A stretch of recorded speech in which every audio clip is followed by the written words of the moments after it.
All right. Hi, everybody. Welcome to Adopt for Life Snack and Chat, our weekly live Facebook, where we talk about things that are interesting to our families, our communities. So welcome. And my name is Chantal, part of the Adopt for Life team. And we are joined today by, of course, our host, Catherine Connors, and the team from Project Outsiders. And we're going to be talking about permanency and the foster care system.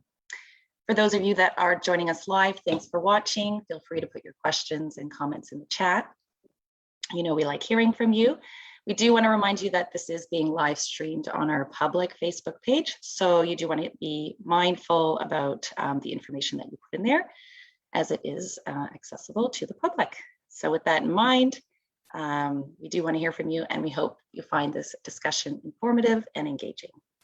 So before I pass it off to Catherine, I just want to introduce you to Project Outsiders. Shanice McAniff is a first voice advocate with lived experience in the child welfare system. She is currently the executive director of Ontario for Youth in Care Canada, founder and CEO of Project Outsiders, a youth-led registered not-for-profit organization for youth in care. And she sits on numerous committees and boards, including Youth for Change Committee for OACAS, Child Welfare Political Action Committee board member for York Region Children's Aid Society, and more.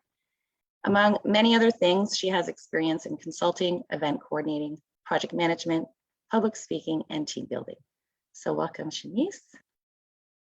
And Troy Elliston, a former youth in care, currently serves as one of many social media content creators with Project Outsiders. One of the major roles he plays is to coordinate virtual messages directly to external youth in care audiences within multiple social channels such as Facebook, Twitter, and others. He's also responsible with other members of the team for promoting and following up with social engagement, as well as suggestion ideas for content creation and organization through online platforms. He has other roles that he plays in the community, such as academic educator, youth mentor, and spoken word poet, and passionate about lifelong learning. So thank you for being here, Troy. Welcome. And I also want to introduce Christina. She's also former Crown Board and student at the University of Toronto, studying computer science and diaspora and transnational studies. Digital product designer and media marketing specialist. Christina works to uplift a multitude of social equitable initiatives such as Youth Gravity, OACAS Youth for Change Steering Committee, and more. Currently working for the Ontario Education Championship Team and Peel Halton Dufferin Children's Aid Society within the Youth Success Team and Youth Council. She is devoted to utilizing her education and lived experience within the child welfare system to bolster marginalized communities and to bridge gaps within industries of technology, social impact, and humanitarian causes. Christina is also our is the communications and media manager at Project Outsiders.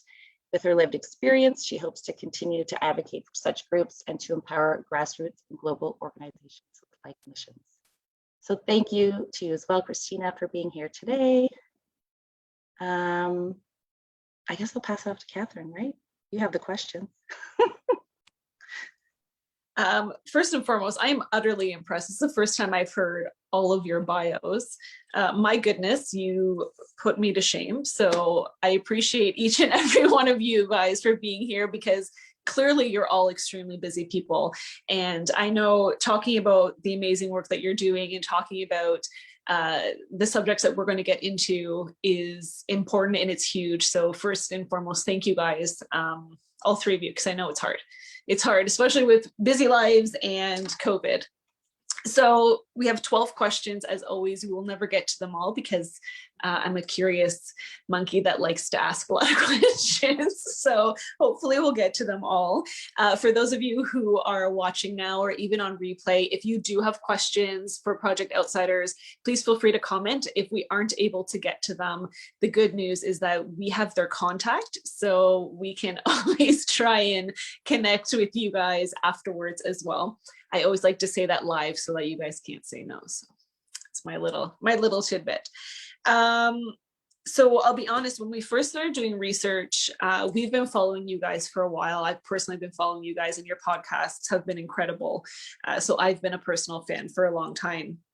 And when we were trying to do our research about what questions to ask and you know what to get into, we ran by the video that you guys had created when you launched, like for your premiere of Project Outsiders. And for the first time on Snack and Chat, we actually would like to share this video prior to asking questions. And so we had pre-permission from you guys to share this.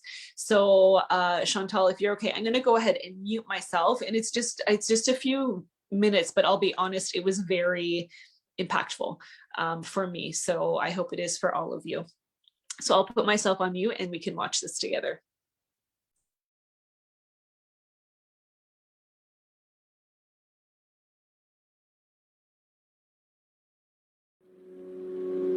Can you remember your childhood?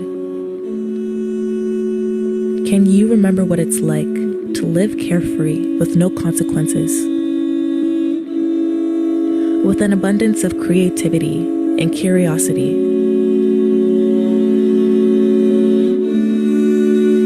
Can you remember the day all that changed? Being removed from everything familiar, not good or bad, just familiar. Imagine being put in a box with an undetermined shipping label, living in a less ideal life, full of abandonment and uncertainty. Youth in care are lost in a system that has predetermined their outcomes for success. We struggle with the image casted onto us by the world and the one we have to create for ourselves. We are not troubled or defiant.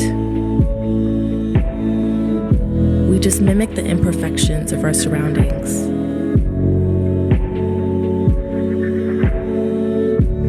At Project Outsiders, we aim to highlight the vulnerabilities of the child welfare system so you can know what's happening to the youth in your communities.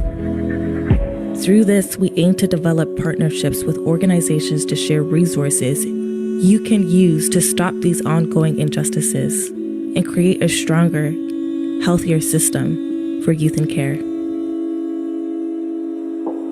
These are our stories. Stories we all share together. And now we want to share them with you. So listen and join us in giving the outsiders a louder voice and an opportunity to stop the cycle of poverty and to start the cycle of empowerment. Because this isn't just what we need to do, it's the right thing to do. So do the right thing.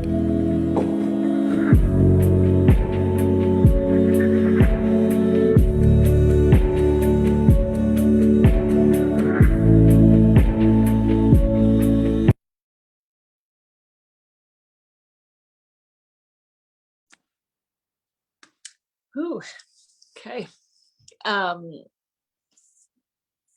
gonna take a moment. It's just very powerful. And I know when I watched it, I cried like a baby, and I'm trying not to on live right now.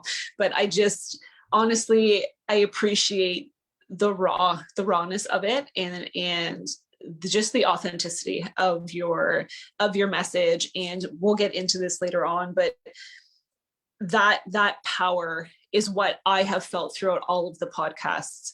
And it's not always a nice, pretty conversations, but it's truth. And so I appreciate that. The one quote that I actually wrote down, like, stop the cycle of poverty and start the cycle of empowerment. Like, okay. All right, let's get to the questions, because I'm just going to be gushing for 45 minutes. But just know that it doesn't fall on deaf ears, and that I know that all of us who are listening, no matter where we are in the adoption constellation, we feel that. So we appreciate the time and effort. And I know it's not easy to put yourself out there, and it's not easy doing all that work. So it's appreciated. So let's start off with the actual questions now. So how did Project Outsiders come to be? What was your initial kind of motivation? And how did you guys come up with the name Project Outsiders? Yeah, first of all, I just want to say thank you so much for having us here. I'm very honored, and the words that you're telling us right now, it makes it all worth it to know that people are actually listening and we're making impact. So first of all, thank you. And yeah, I would love to go into the backstory of Project Outsiders. Around this time last year, I reconnected with a couple of colleagues or friends of mine that used to live in the same group home as me when I was back 17, 18 years old. And we were just talking over the phone about all of our experiences together, living in the same house, and how insane it really was. And, you know, we would have these heart-to-heart conversations and just get emotional. And we would realize that these conversations just need to be heard by people, right? It's like there's guaranteed so many people who have like these type of emotional conversations with each other, and who could benefit from listening to these conversations. And so that kind of sparked the idea of creating some kind of platform. And slowly we started to build on this more and more and decided to do a podcast. And since then, it really started to take off. We started to get like this gut feeling that we're producing something big. It's probably going to be a lot bigger than just a podcast, but we need to start here. We have to start with the youth experience. We have to start with the youth voices first, essentially. And basically, the whole purpose of it was really to amplify the voices of youth in care and bridge the gap between youth and the welfare system with decision makers, so we could effectively try and tackle issues that is furthering poverty for youth in care like us. And to also educate and let people know that actually we're not here to just bash everybody and everything that has happened and that has made the system dysfunctional. We are more here to be to actually educate you guys on our experiences and to also learn what exactly these barriers are and why they're in place and how can we address them. And so we'll get into like the finer details of what actually we're planning to do in the future and how this has been developing. But quickly we partnered up with CYC Podcast, and they gave us their Friday slots to produce our content, which we've been producing. And we launched January 1st, and since then we've had a total of 14 episodes, 15 guests from all across Ontario, having conversations from a diverse type of backgrounds, from Indigenous youth experience to the youth living with disabilities, to substance abuse, group homes, the Black youth experience, to law. And essentially, it's really just trying to have a grounded conversation and eventually invite these decision makers onto the podcast to have these conversations with us. And and the backstory behind the name Project Outsiders was we wanted to coin the term outsiders to connect to a community of people who have been placed in a system that has separated them from a larger functioning society, essentially. And so a lot of us in care walk through life feeling just disconnected from everyone and everything, disconnected from our caregivers, to our workers, to our friends, to the school system, to the system that serves to protect us. And so we wanted to basically give back power to communities made vulnerable. And yeah, that's kind of like Project Outsiders. Yeah, those two. Yeah. Well, I love it. And I know, as you were talking, I kind of kept hearing like, we have to name it to change it. So it's not about the blame game. It's what are the actual gaps? What are the problems? And if we don't actually talk about it, if we don't actually address it, then how can anyone ever know? And I know that listening to some of the podcasts that I have as an adoptive parent is really realize how much that I thought that I knew and how much my own kind of fragility can come into play. So I know that the podcast, this isn't a question, but I'm going to ask, like the podcast for me it's kind of universal. It could be anyone can listen and hear and learn from it. Even professionals in the field for 30 plus years, there's always stuff to learn. Can I ask, like, do you guys have a specific audience in place, or you just kind of want to get the stories out there? or have the conversations, or is there, you're trying to pinpoint specific audiences? I'll let Christina answer that. For sure. Thank you, Catherine, for your question. Our audience, I think, obviously, you can think of and pinpoint two main audiences of those who work directly within the child welfare system, be it policymakers, politicians, decision makers, staff, foster parent agencies, et cetera, and then of course also I think a lot of us who come from care or any sort of child welfare background, we can really resonate and find solace in sharing these shared stories. But again, as you just mentioned, Catherine, and really pinpointed, it really is for everyone. And so I guess we'll maybe speak about this a little bit more with our vision and just not having it be just kept within and confined within the child welfare system. But one of our missions is actually to spread awareness, of course, and create a larger network to mitigate those issues that Shanice just mentioned, such as being an outsider and being kind of cast away from so many different pockets of society. So in creating allyship and greater awareness within our community as well. Awesome. I go all over the place with my questions, so I apologize, but that was perfect. I really appreciate that. Another question that kind of popped up in my mind, totally putting you guys on the spot here. When we think about like your content, like, is it hard for you guys to find content? Like, do you just kind of let the stories come to you, or do you, like, I'm wondering how that, because they're very powerful and they're very real and raw, and I'm wondering like how difficult that is to have those conversations and to you know. So there's like two parts to that question that comes to mind. One is like the vulnerability, right? That you have to be able to actually make changes and let people know that this is a safe space. This is actually a conversation that I had with my editor, Christopher, before we launched the episode. He checks me and he made sure that I am able to be vulnerable, because if I do that, I'm also allowing the space for other people to be vulnerable. And so that was like a difficult thing to do for sure. But once we did that, it kind of just opened up the conversation to allow for people to share their stories. And the stories come naturally, the content does come naturally, because these are things that we've been talking about for years as advocates. When we have meetings with the ministry, with boards, it's the same conversation over and over again. And so essentially we wanted to put that conversation on an online platform, so we're not having to repeat ourselves, but we can say it once and then move on to the next thing that we need to focus on in addressing these issues. So I love it. Thank you. Sorry, I went off script, but I'm just always very curious, so I love it. Okay, back to question 2. See, I told you guys, I always end up on question 2. Can you talk about the 2 ways in which Project Outsiders really hopes to impact youth and former youth in care?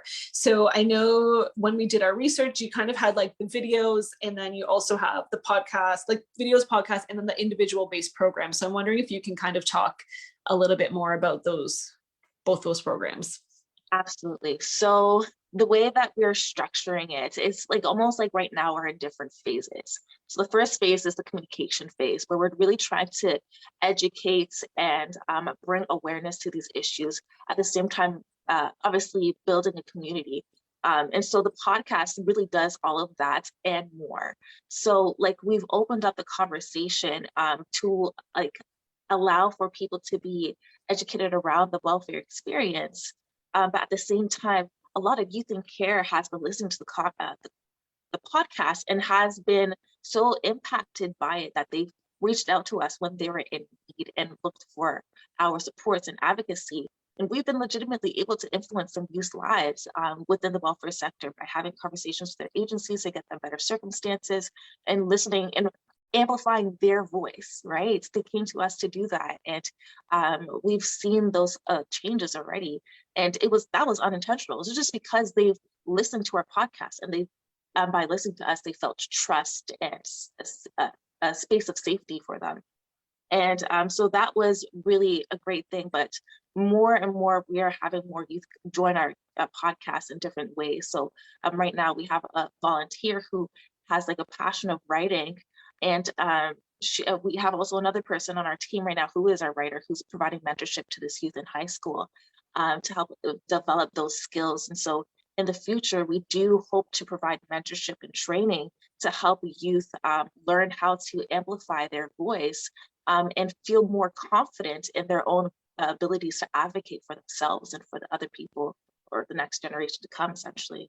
And for an individual-based care program, that is definitely still under development, but what we hope to do with that is really allow us to effectively change or influence lives immediately. So help direct youth to different services that they could benefit from using all of the partnerships that we've been able to establish through, for example, Cheers.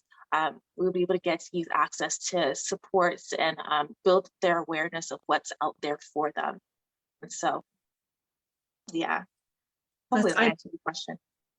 I remember I was actually listening to one of the, Troy, I want to say it was a podcast that you were on. Maybe I'm confused, but I'm pretty sure you did a podcast, and I was cooking dinner and I had it playing, and my children were adopted from foster care, and my son, who's 8, came in and he heard, I'm not too sure what part, but he heard a clip of what you were saying, and he's like, "What are you listening to?" And I shared a little bit, and he's like, "Well, I want to do a podcast with Troy." And I was like, "I'm sure, buddy, you can." And so he was saying that you want to influence and support other youth, they're listening. So my son, is going to be applying to be a volunteer, I think in about 10 years or so. But he was really taken back from hearing other, I was going to say children, other youth who have had experiences and who have, who are actually using their voice to say this, because it can be difficult for a lot of kids. So I just want to say you guys are making an impact, and I've personally seen it as well.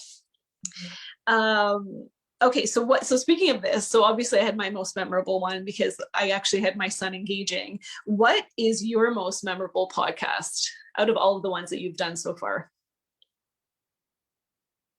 I'll let Troy and Christina answer this. Yeah. So thanks, Catherine. So I think the most memorable podcast for me, they were all so interesting, is the one is the Indigenous experience with Kia.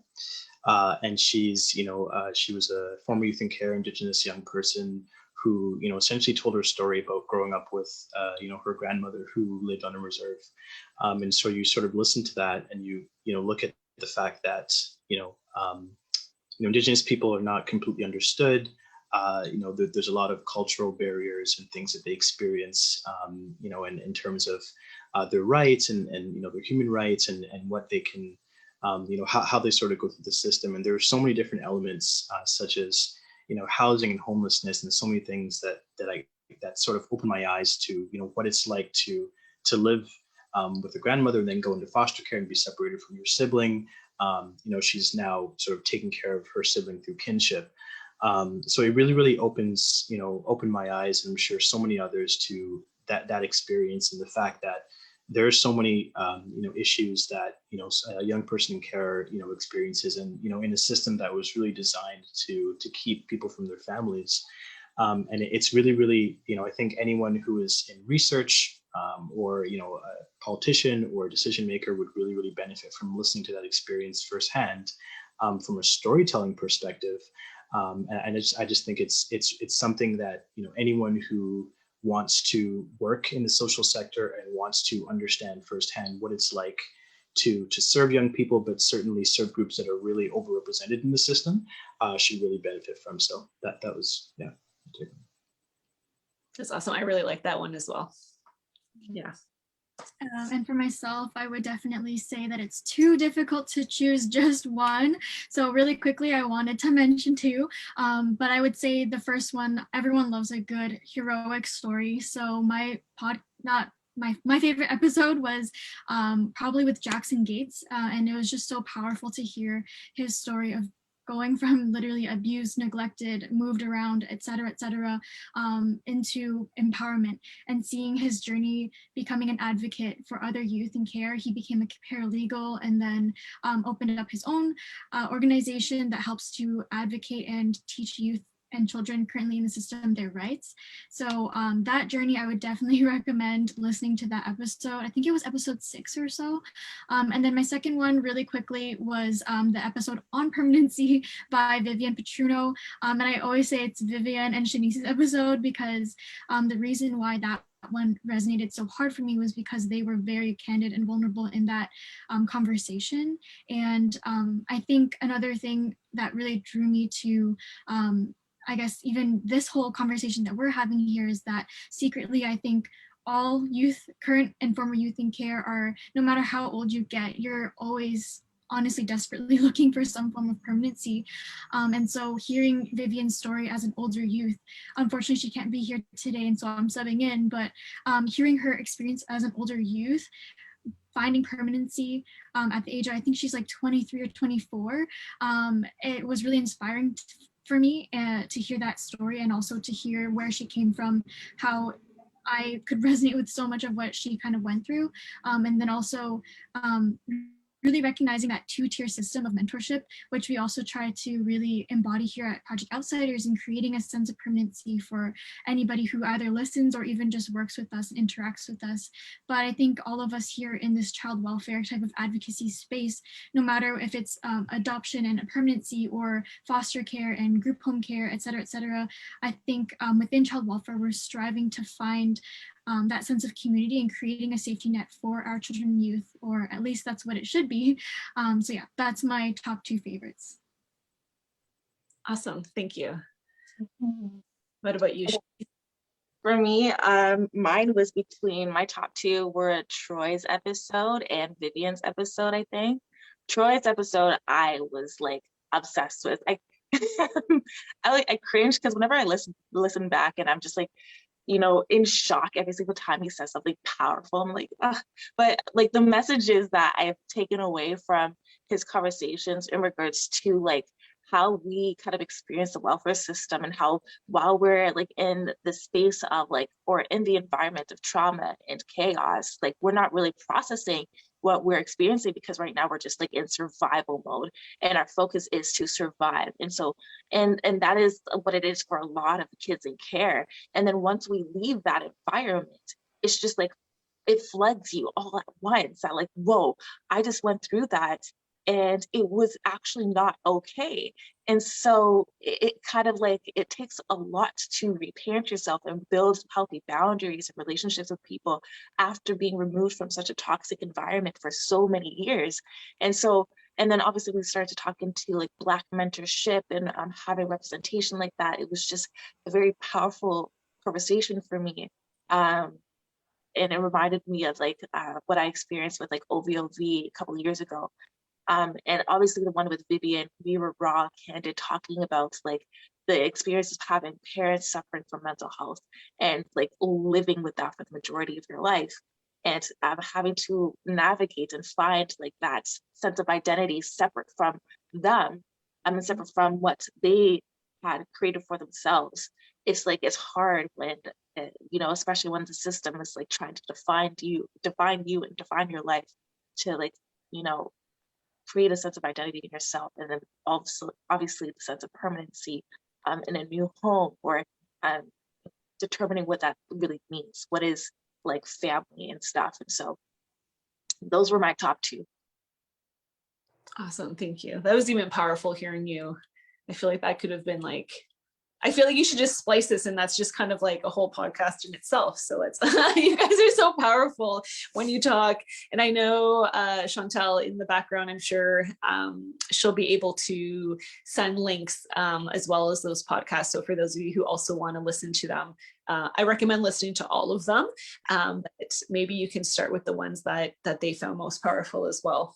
Mhm. So here at Snack and Chats, I mean, our audience ourselves, the question I asked you guys about the audience, our audience tends to be adoptive, kin, and customary care families. And so we have families from Ontario, Canada, and internationally who join in to kind of listen and hear the voices and hear this conversation. So the question I have for you is, you know, what, if you know, I'm turning the platform kind of to you guys, what message would you like adoptive, kinship, and customary care families and anyone listening, what would you like them to hear? What message you maybe want to share? It's a very broad question, but go ahead. I can start us off. So yeah, I mean, I think, you know, we all love this question. I think, you know, when you think about the topic of permanency and, you know, youth who are in transition or age out of the care system. I think, unpredictability is a theme that you see, a lot. They often sort of navigated, in and out of foster homes and had people walk in and out of their lives. And so they're often dealing with traumas and unresolved, family connections and bonds and issues, PTSD and all these issues that, again, just like Sunisa alluded to earlier, they often don't process. And so, when you have adoptive parents who listen, it's really, really an opportunity for them to sort of learn about what are some of the things that a young person at 21 or 22 or 23, go through mentally, and how do they, deal with traumas, and how do they deal with, integrating into a society, coming from a system where they really struggled to find people they could trust. And so there's a lot of volatility and unpredictability that they've had in their relationships. And so when you think about, an adoptive parent who's taking on a young person who's 21, 22, or 23, or even older, it's not the same thing as taking on a child. A child doesn't have as much experience. They're still figuring out the world. Their brains are changing. But for a young person, they have 21 years of lived experience, and so they have. There's certain habits and certain ways that they deal with people and things, and so it's I think one of the things that, one of the messages that's very, very important for adoptive parents to keep in mind is that when you take on a young person, you're not changing them. You're not there to judge them or impose your beliefs or what you think someone from a Indigenous or Black or Asian or Indian background should be like. You're there to learn from them as well. It's a give and take. I think the natural instinct for parents is to want to teach lessons and to want to give advice. But I think it's really beneficial to know that you can learn lessons from this young person. They might be able to teach you things about trauma and decision making and how to navigate crisis. We're in a pandemic now, and they can take a lot of those experiences that they built up in care, and they can use them to navigate a pandemic. So there's so many different things from a learning standpoint that both parties can benefit from a permanency relationship. I think deep down we're all looking for permanency, just like Christina said earlier. So I think that's an important message for sure. It's very powerful. Thank you. And I agree wholeheartedly with all of that. Yeah, and if I could quickly add on to that as well, I think there was something that was kind of floating around on social media that I saw, and that was the quote of normalize apologizing to your children, or to children in general. And I think just to piggyback off of what Troy was saying, I think, again, that whole learning process and it being a two-way street is so important to remember. And I guess having a little bit more of a kindness and leniency to also you as a parent being able to normalize being not right all the time, and it's okay. And I think that will really help to, I guess, mitigate any possible clashes that might happen in the future, because it's inevitable, especially when you're maybe on two different pages. But if we can practice kindness and leniency towards each other and trying to understand where each other is coming from, then I think that would help a lot with that relationship building and the trust. It's just like the respect. I feel like this is like my own personal parenting advice. So I appreciate all of this, but it's the two-way street that you guys are saying. So thank you for that. I guess like I could add on to it too as well. So for me, I think one of the really big takeaways really kind of goes back to what Troy was saying. And this is something that I've talked a little bit about at the Beyond Neglect event that happened in April, is this idea that you're not trying to instill your own beliefs and your own values onto a person who has already begun their development and finding their own sense of identity, but you're there to help them know what the best options are and then support them with the decisions that they make. If they make bad choices, obviously that's a part of life, that's a part of their own development that they have to learn. Just be there to catch them when they fall, when they fail, or when they mess up. Don't judge them, don't put them down.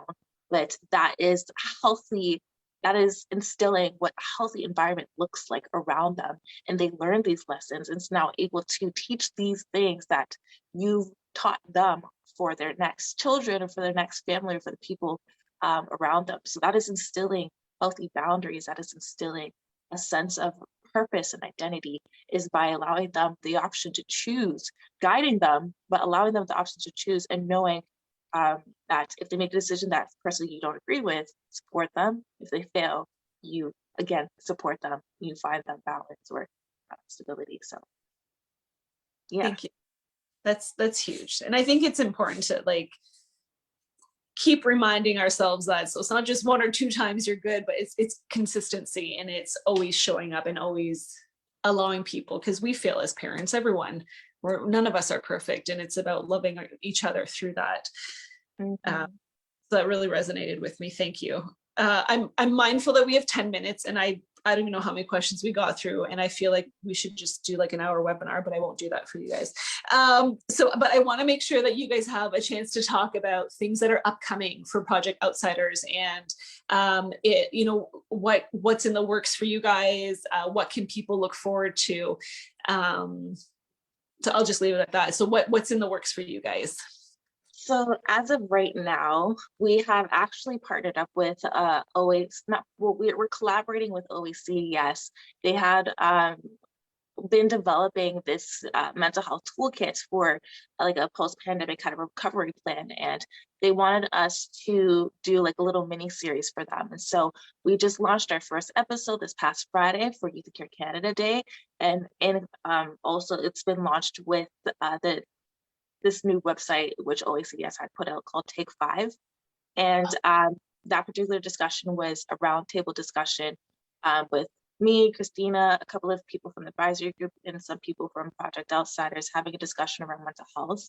And over the next, there's a total of like 4 episodes. Over the next few episodes, we'll be having sit-down conversations with high-profile people within the, sorry.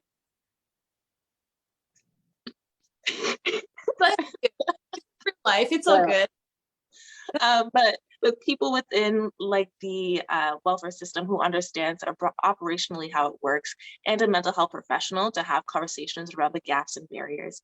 And also another sneak peek is a sit down, heartfelt conversation between a youth and a caregiver. So I'm excited about how that's gonna go.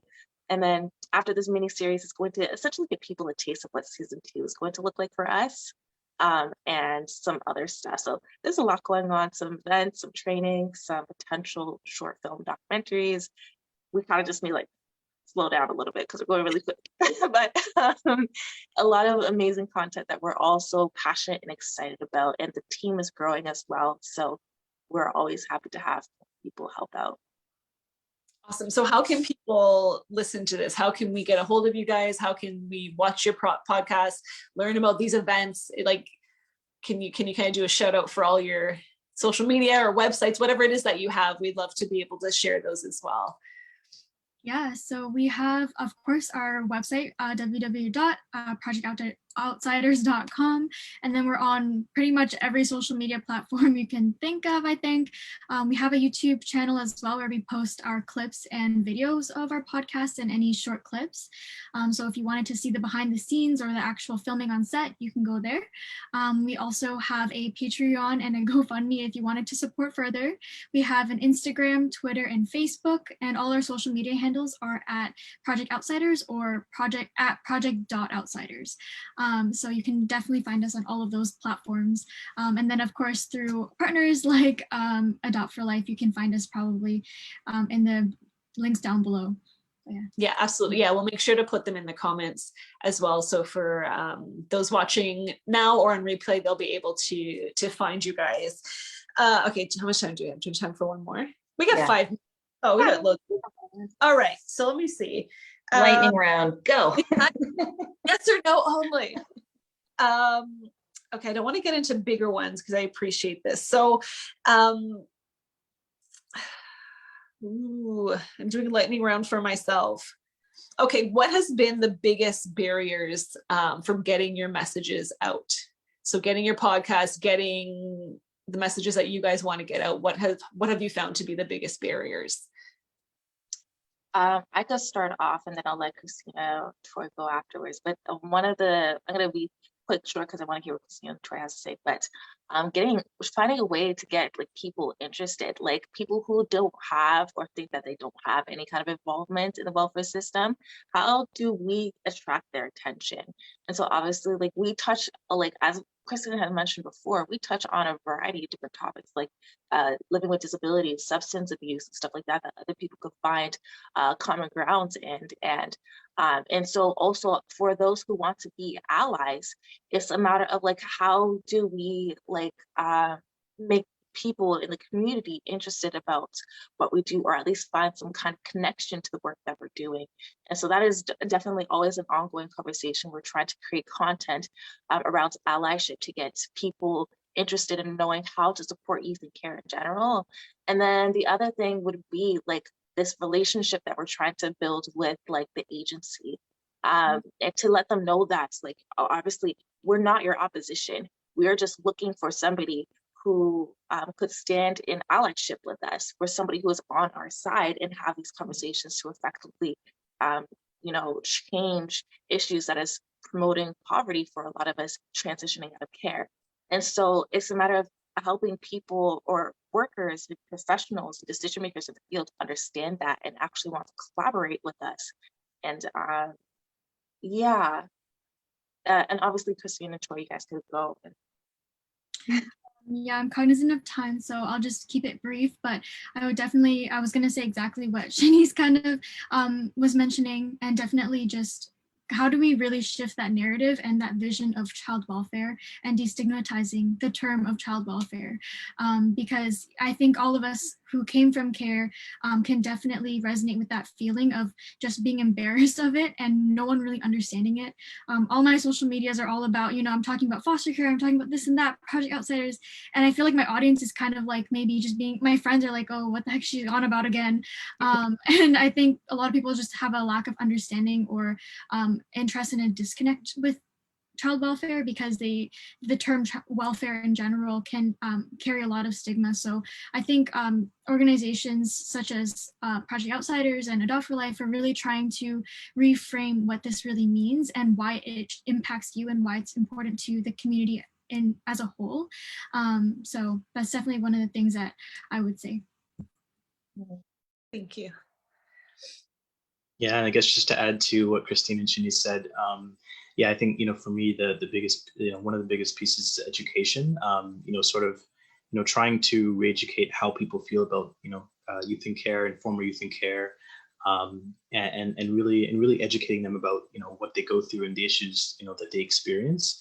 One of the things that, people believe about, youth in care is that everyone, when they age out at 21, they're ready to go into the world and find a job and, make connections and network. And it's like, people learn at different rates. They have different ways of communicating and bonding and building relationships. So I think just sort of, again, just sort of the, being a youth in care, that can sort of be like a stigma that follows you and shapes your identity to the world. So definitely using, storytelling through the podcast and other, means to sort of educate people on, what it's like, and to hear again from young people themselves.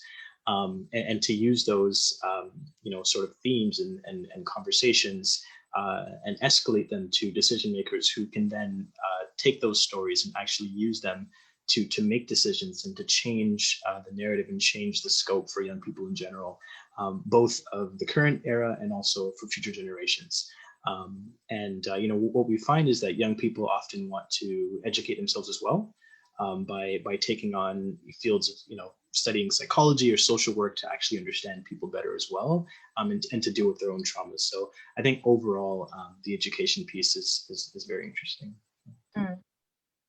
Thank you so much. This is an incredible thing that all you guys are doing. So thank you so much for coming and for sharing, but also for continuing to be a voice and advocate and being change makers, because it's hard. It's not easy putting yourself out there. So I really, really do appreciate it. I highly encourage everyone watching today to please go to Project Outsiders, follow them on their socials, but listen to the podcasts and listen to them and actually hear it and hear the stories and share them with people in your lives, because this is community, this is who we are. And so like you guys were saying, even though you may not have personal lived experience, it doesn't mean that these issues don't impact us, because they do. They impact all of us because we are community. So I really appreciate everything that you guys have done and will be doing. And we're really looking forward to the upcoming events and season 2. It's exciting.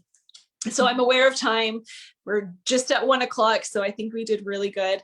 So thank you guys so much. Chantal, I will pass it back to you. Yeah, well, not much else to say. I'm just going to say exactly what Catherine said. Thanks again to all 3 of you for being here with us today. I think it was just an amazing opportunity for myself personally, and also for everyone watching and who will be watching on replay. So thanks again. And like Catherine said, I encourage everybody, you have no excuse. The links are in the comments. All you have to do is click it, like, follow Project Outsiders, do yourself a favor. And like Catherine said, share. If you want to keep up to date on what's going on with us too, follow our Facebook page, because we have tons coming up in the next few weeks as well. I wish you all a great day, an amazing week, and well, I hope we can have you back on for season 2. All this new stuff gets released, right? For sure. You'll come back, right? Oh yeah, no question. Always ask live. They know, so we're Yeah. good. All right. Well, bye everyone. Take care of yourselves. Bye. Thanks so much. Thank you so much for having us.